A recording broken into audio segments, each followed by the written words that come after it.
Scene 4, The Hook. By the time Alex left the office, the rain had eased into a fine mist that clung to her hair and coat.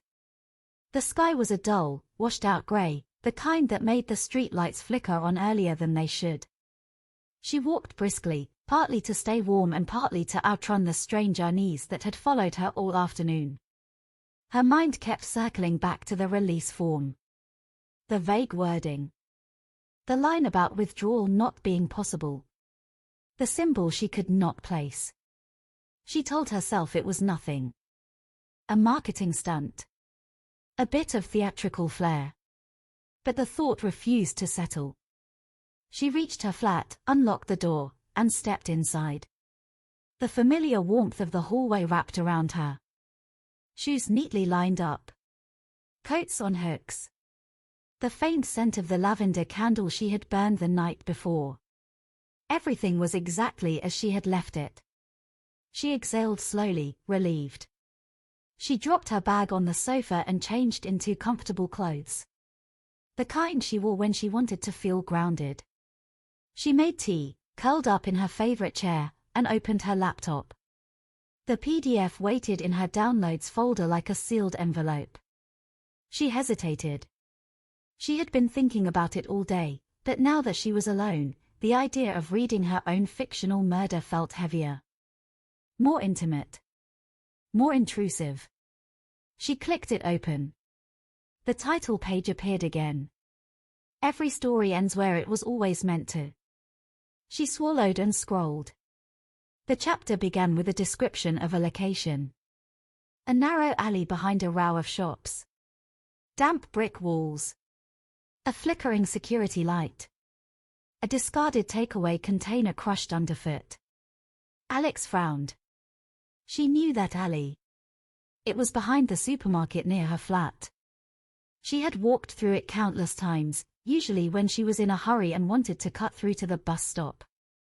It was not a famous place. It was not a landmark. It was not somewhere an author would choose at random. She kept reading. The chapter described the victim. Not her appearance, but her habits. Her routine. The way she always checked her phone twice before crossing the street. The way she tucked her hair behind her ear when she was nervous. The way she preferred to walk the long route home unless she was running late. Alex felt her pulse quicken. She did all of those things. She read on, her breath shallow.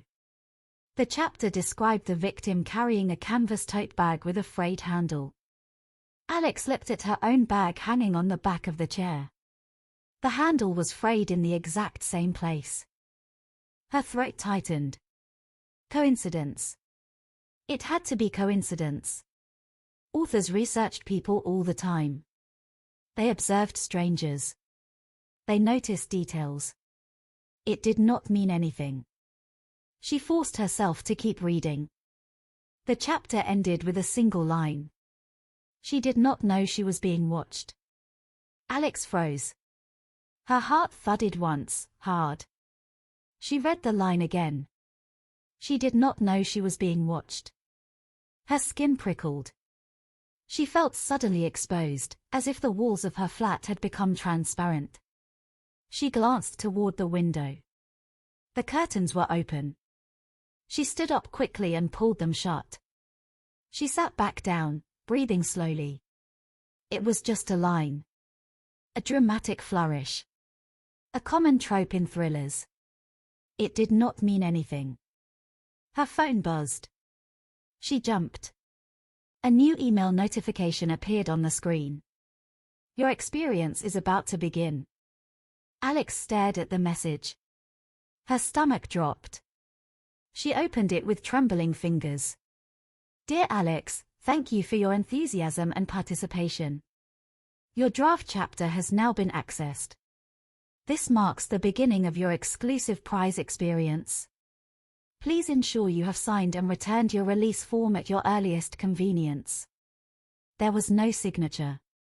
No branding. No symbol. Just the text. Alex read it twice, then a third time. Her mouth felt dry. She checked the sender, It was the same address as before. The same formatting. The same domain. Nothing looked suspicious. But the tone was different. Colder. More direct. Less playful. She closed the email and stood up, pacing the room. She needed to calm down. She was letting her imagination run wild. She had just read a murder scene. Of course she felt unsettled. Anyone would. She took a deep breath and forced herself to think logically. The email was automated. The system probably detected that she had opened the PDF. It triggered a follow-up message. That was all. She sat back down and opened the release form again.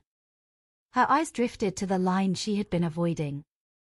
Once the experience CE has begun, withdrawal may not be possible.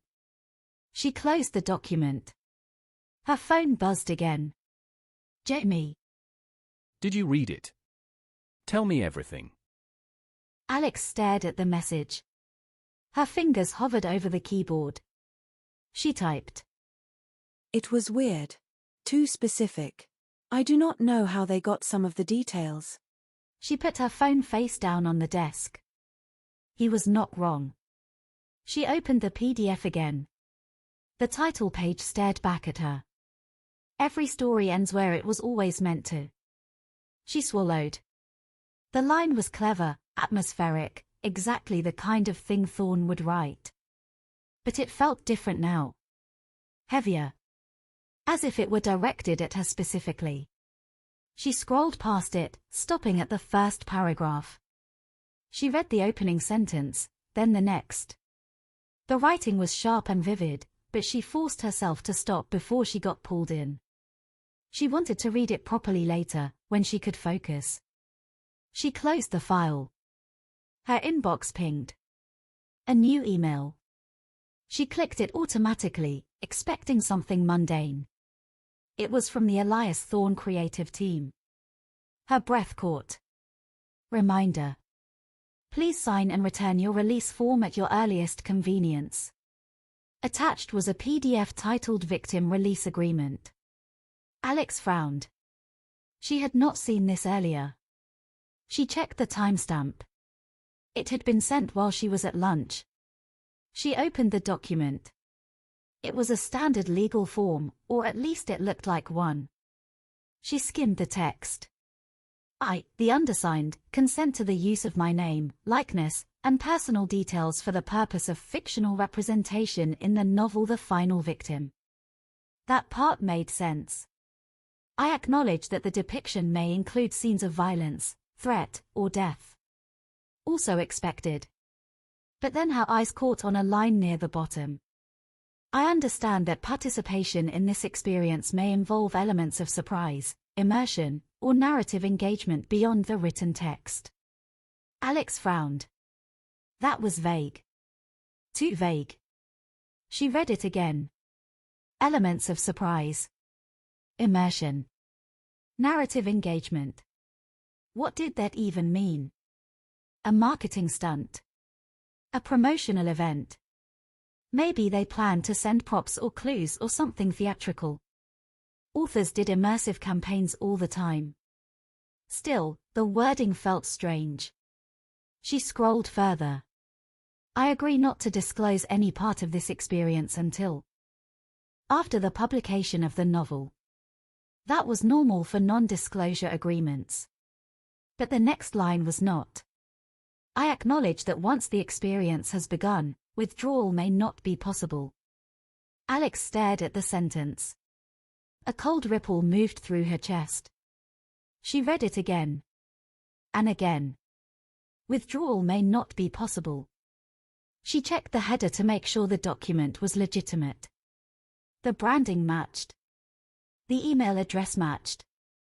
The formatting matched. But the wording did not feel like a marketing team.